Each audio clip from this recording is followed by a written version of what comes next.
ചെറുകഥ കൊഴിഞ്ഞുപോയ കിനാക്കൾ. രചന അനിൽ മണ്ണത്തൂർ. അവതരണം രജനി ടിപ്പി. അലാറം മുഴങ്ങുന്നതിനും മിനിറ്റുകൾക്ക് മുൻപേ രവിചന്ദ്രൻ കട്ടിലിൽ നിന്നെഴുന്നേറ്റു. അതൊരു ശീലമാണ്. കഴിഞ്ഞ 30 വർഷമായി 5:30 എഴുന്നേറ്റ് പത്രവും കാപ്പിയുമായി ഓഫീസിലേക്കുള്ള ഒരുക്കം. എന്നാൽ ഇന്ന് അലാമിൻ്റെ ശബ്ദം നിലയ്ക്ക് മുൻപേ രജനി അത് ഓഫാക്കി. എന്തിനാണ് എപ്പോഴും ഈ 5:30 എഴുന്നേൽക്കുന്നത്? ഇനി തിരക്കുകളില്ലല്ലോ, രജനി പതിഞ്ഞ സ്വരത്തിൽ ചോദിച്ചു. രവിചന്ദ്രൻ ജനലിലൂടെ പുറത്തേക്ക് നോക്കി. പുലരിയുടെ മങ്ങിയ വെളിച്ചം നഗരത്തെ തൊട്ടുണർത്തിയിട്ടില്ല. ശീലം മാറ്റാൻ പ്രയാസമാണ്. ഒരു ദിവസം 12 മണിക്കൂർ ഇരുന്ന് ജോലി ചെയ്തതിൻ്റെ ക്ഷീണവും അതിലൂടെ കിട്ടിയ സംതൃപ്തിയും അതെല്ലാം പെട്ടെന്ന് മാഞ്ഞു പോകുമ്പോൾ അയാളുടെ ശബ്ദമിടറി. അയാൾക്ക് 60 വയസ്സ് തികഞ്ഞിട്ടില്ല. പക്ഷേ ജോലിസ്ഥലത്തെ പരിഷ്കാരങ്ങൾ കാരണം അകാലത്തിൽ വിരമിക്കേണ്ടി വന്നു. നല്ലൊരു തുക കയ്യിലുണ്ട്. മക്കൾ 3 പേരും സ്വന്തമായി കാര്യങ്ങൾ ചെയ്യാൻ പ്രാപ്തരായി. സാമ്പത്തികമായി ഒരു കുറവുമില്ല. പക്ഷേ രവിചന്ദ്രൻ്റെ ലോകം പെട്ടെന്ന് ശൂന്യമായി. ആകാശ് വീഡിയോ കോളിൽ വരുമ്പോൾ രവിചന്ദ്രൻ ടെറസിൽ നടക്കുകയായിരുന്നു. ഡാഡ്, ആലോചിച്ചിട്ട് എങ്ങും എത്തിയില്ലേ? ഞങ്ങളൊരു വെബ്സൈറ്റ് തുടങ്ങാൻ പ്ലാൻ ചെയ്യുന്നുണ്ട്. നിങ്ങളുടെ അനുഭവങ്ങളും ഇത്രയും കാലത്തെ മാനേജ്മെൻറ്റ് ടിപ്സും ഒക്കെ ബ്ലോഗായി എഴുതി പോസ്റ്റ് ചെയ്യാം. അതൊരു നല്ല വരുമാന മാർഗവുമാകും, ആകാശ് ഉത്സാഹത്തോടെ പറഞ്ഞു.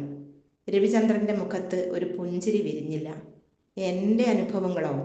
അതൊക്കെ ഈ പുതിയ കാലത്തിന് എത്രത്തോളം പ്രസക്തമാകും? എൻ്റെ കൊഴിഞ്ഞുപോയ കിനാക്കൾ മറ്റാർക്കെങ്കിലും ഉപകാരപ്പെടുമോ? ഡാഡ്, കിനാക്കൾ കൊഴിഞ്ഞുപോയിട്ടില്ല. അതിൻ്റെ രൂപം മാറിയെന്നേ ഉള്ളൂ. ഒരുപാട് പേർക്ക് നിങ്ങളുടെ അറിവ് ആവശ്യമുണ്ട്. പഴയ കാലത്തെ ലാളിത്യവും പുതിയ ലോകത്തിൻ്റെ വേഗവും ചേരുന്നൊരു പാലമാകാൻ നിങ്ങൾക്കേ കഴിയൂ. അനുവിൻ്റെ വാക്കുകൾ അദ്ദേഹത്തിന് ധൈര്യം പകർന്നു. ഡൽഹിയിലെ തിരക്കിനിടയിലും അവൾ അച്ഛൻ്റെ മാനസികാവസ്ഥ മനസ്സിലാക്കിയിരുന്നു. അമൃത, ഏറ്റവും ഇളയ മകൾ, അച്ഛനോട് ഏറ്റവും അടുപ്പമുള്ളവൾ.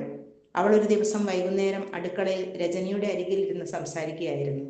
മമ്മ, ഡാഡി ഇത്രയും കാലം നമ്മൾക്ക് വേണ്ടി ഓടി നടന്നു.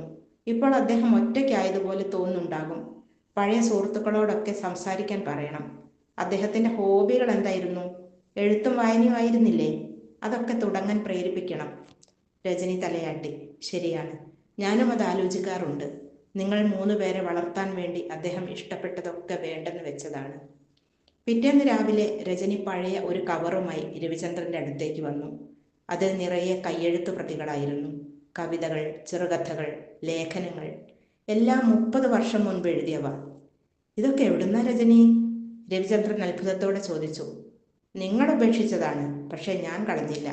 എനിക്കറിയാമായിരുന്നു ഒരു ദിവസം ഇതിന് ജീവൻ വയ്ക്കുമെന്ന്, രജനി പറഞ്ഞു. ഇതൊന്നും കൊഴിഞ്ഞുപോയ കിനാക്കളല്ല, ഇത് ഒളിപ്പിച്ചു വെച്ച കിനാക്കളാണ്. ഇതൊന്ന് പൊടി തട്ടിയെടുത്ത് പുതിയ കാലത്തിനായി മാറ്റി എഴുതണം. എന്നിട്ട് ആകാശ് പറഞ്ഞ വെബ്സൈറ്റിൽ ഇടണം. നിങ്ങളുടെ കൂട്ടുകാരനായ കിരൺകുമാർ ഒരു എഴുത്തുകാരനല്ലേ?